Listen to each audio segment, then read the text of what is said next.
पुरानी ज़माने की कहानी है कि एक आश्रम होता है, वहाँ पे एक बहुत बड़े साधु रहते थे और वो बहुत मानते थे लोग उनको, उनकी आस पड़ोस के गाँव की सब तरह से मदद किया करते थे। एक बार ऐसे ही आंधी तूफान का समय होता है, रात्रि का, और एक सज्जन कहीं से दौड़ते हुए आश्रम में आते हैं। आते पूछते हैं महात्मा जी कहाँ हैं। तो उनको जब पता लगता है कि महात्मा जी जो थे वो पास के किसी गांव में गए हुए थे, तो उन्होंने पूछा कब लौटेंगे। तो उनको पता लगा कि वो 3-4 दिन पहले से नहीं आने वाले। तो वो ज़ोर ज़ोर से रोने लग गया, बेसब्री से इधर उधर भटकने लगा, बोले हे भगवान मैं क्या करूँ क्या करूँ। तो उसके उसके और शिष्य भी थे, उन्होंने पूछा कि क्या हुआ बताइए आप। तो बोलता है तुम लोग कुछ मदद कर सकते हो क्या।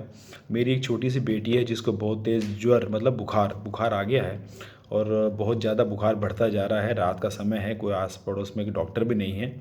तो मुझे लगा महात्मा जी का बहुत नाम सुना है, तो शायद कुछ मदद हो जाएगी। और महात्मा जी 3-4 दिन से पहले से नहीं आएंगे, तब तक मेरी बेटी का बचना बहुत मुश्किल है।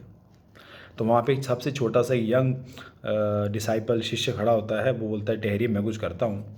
वो अंदर जाता है और अंदर आके उनको एक पुड़िया देता है और कहता है कि इसको पानी में घोल के आप अपनी बेटी को पिला दीजिएगा। बात पुरानी हो जाती है। 1.5-2 महीने बाद में एक बार उस सज्जन का वापस से उसी आश्रम में आना होता है। वहाँ पे सत्संग चल रहा होता है। महात्मा जी अपने शिष्यों के साथ, आस पड़ोस के बहुत सारे लोग भी बैठे होते हैं वहाँ पे।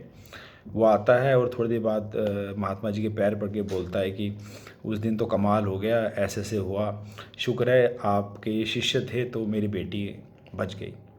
महाराज ने उसको पूछा कि क्या हुआ था। तो उन्होंने बताया कि ऐसे ऐसे, उन्होंने पूरा वृतांत सुनाया कि किस तरह से उनका आना हुआ और शिष्य ने मदद की। तो उन्होंने बोला अच्छा ठीक है। तो उन्होंने बहुत तारीफ़ की उस शिष्य की, साहब आपका ये शिष्य बड़ा है, ब्ला ब्ला ब्ला, चले गए। अकेले में गुरु ने उस शिष्य को बुलाया और बुला के पूछा कि तुझे तो मैंने कुछ सिखाया नहीं, तूने क्या किया। तो उसको, शिष्य को मन में बहुत अच्छा लग रहा था कि शायद गुरु मेरी तारीफ़ करेंगे। उसने कहा सर मैंने कुछ नहीं किया, मैंने एक कागज़ पे 3 बार राम राम राम लिख के इनको दे दिया और देखिए कमाल कर गया। जैसे ही गुरु ने सुना, वो ज़ोर ज़ोर से शिष्य पे चिल्लाए, अरे सत्यानाश, सर्वनाश कर दिया तूने, तो ये क्या कर दिया।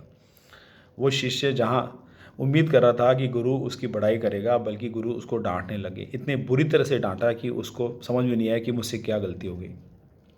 उसने पैरों में पड़ गया और बोला प्रभु मुझे नहीं समझ में आया मुझसे क्या गलती हुई, मैंने तो किसी की जान बचाई है, आगे से मैं ऐसा काम कभी नहीं करूँगा, मैंने कुछ नहीं किया। गुरु ने उसको कहा अरे पागल, जिस एक बार, जो एक बार राम बोलने से भवसागर से पार हो जाता है, इतने छोटे से बुखार के लिए तूने राम का नाम 3 बार इस्तेमाल कर दिया।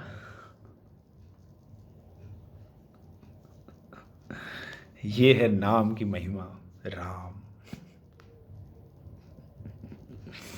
समझने वाली बात है। आप ये देखिए कि एक तरफ वो शिष्य उस दिन का याद कीजिए जिस दिन वो आदमी कितना परेशान होकर ऐसे रो रहा था कि मैं उसकी बेटी को बचा ले, तो उसका विश्वास देखिए उस शिष्य का, उसको कुछ समझ में नहीं आया, उसने सिर्फ राम राम लिख के दे दिया।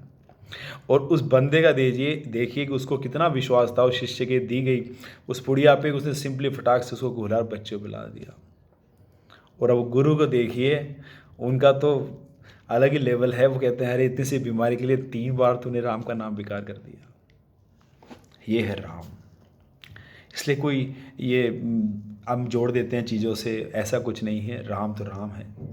जो मैं समझता हूँ राम एक व्यवस्था है, एक पूरा जीवन, हमारी लाइफ कैसी होनी चाहिए, एक पुत्र कैसा हो, एक पिता कैसा हो, एक राजा कैसा हो, एक पति कैसा हो, उस संदर्भ में राम को कहा गया है। और आप सोच के देखिए, राम बोलते ही काम हो गया उसका। तो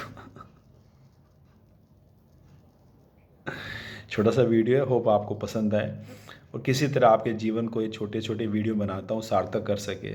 कोई एक सेंटेंस, कोई एक लाइन, कोई एक वीडियो किसी की ज़िंदगी बदल दे। Thank you.